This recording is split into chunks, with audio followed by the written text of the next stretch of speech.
السلام علیکم۔ بسم اللہ الرحمن الرحیم۔ پتہ نہیں ہماری آنے والی نسلوں کا کیا بنے گا، جن کے بزرگ آج کے ٹک ٹاکر ہیں۔ اگر عورت کسی کو اپنا جسم مفت میں فراہم کر دے تو مرد اسے محبت کا نام دیتا ہے، اور اگر عورت اسی جسم کے پیسے وصول کرے تو فاحشہ کہلاتی ہے۔ تلخ حقیقت، ہمارے معاشرے میں لڑکی محبت میں ناکامی پر سب سے بڑا بدلہ خود سے لیتی ہے اور والدین کی مرضی سے شادی کر لیتی ہے۔ مرد بھی عجیب مخلوق ہے، جو سامنے آ جائے اس سے لاپرواہ ہو جاتے ہیں، جو چھپ جائے اس سے عشق لگا لیتے ہیں۔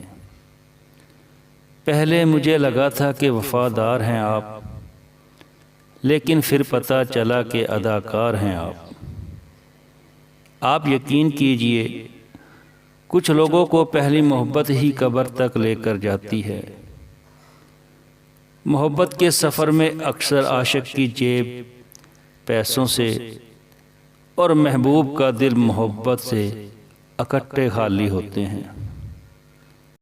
انسان دنیا میں کسی کام سے اتنا نہیں تھکتا جتنا رویوں اور احساس کی شدت سے تھک جاتا ہے۔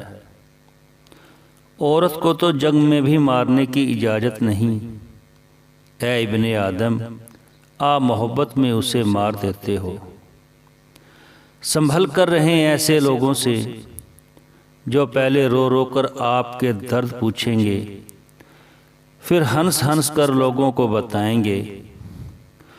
عورت کی فطرت ہے کہ وہ گھر کی خاطر بہت سی قربانیاں دیتی ہے، بے باتیں اور تلخ رویوں تک سہ جاتی ہے، مگر جب اس کا ہم سفر ہی اس کو نظر انداز کر دے تو وہ اندر سے ٹوٹ جاتی ہے۔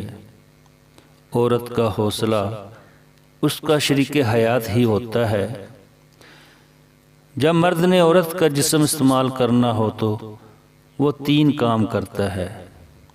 عورت بے وقوف ہوتی ہے، اسے پتہ نہیں ہوتا، ہمدردی دکھاتا ہے، تعریف کرتا ہے، وعدے کرتا ہے۔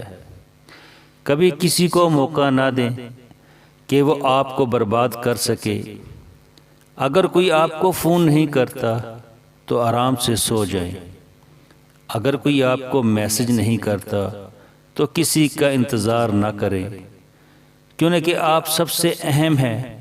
اپنا خیال رکھیں، توجہ کا پہلا نمبر آپ کا ہے، بعد میں کسی اور کا ہے۔ تاریخ گواہ ہے کہ ایک عرصہ دراز سے عورت مظلوم چلی آ رہی ہے۔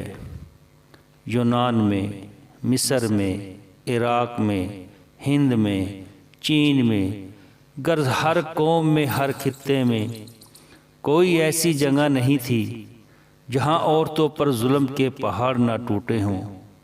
لوگ اسے اپنے عیش و عشرت کی غرض سے خرید و فروخت کرتے، ان کے ساتھ حیوانوں سے بھی برا سلوک کیا جاتا تھا، حتیٰ کہ اہل عرب عورت کے وجود کو موجب عار سمجھتے تھے اور لڑکیوں کو زندہ درگور کر دیتے تھے۔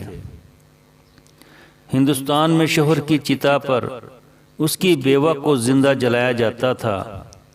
وحیانہ مذاہب عورت کو گناہ کا سرچشمہ اور معصیت کا دروازہ اور پاپ کا مجسمہ سمجھتے تھے۔ اس سے تعلق رکھنا روحانی ترقی کی راہ میں رکاوٹ سمجھتے تھے۔ دنیا کی زیادہ تر تہذیبوں میں اس کی سماجی حیثیت نہیں تھی، مگر آپ صلی اللہ علیہ وسلم نے عورت کو اعلیٰ مقام فراہم کیا۔ دوستو، ویڈیو اچھی لگے تو لائک اور شیئر کریں اور چینل کو سبسکرائب کریں تاکہ نئی آنے والی ویڈیو آپ کو بر وقت مل سکے۔ اللہ حافظ۔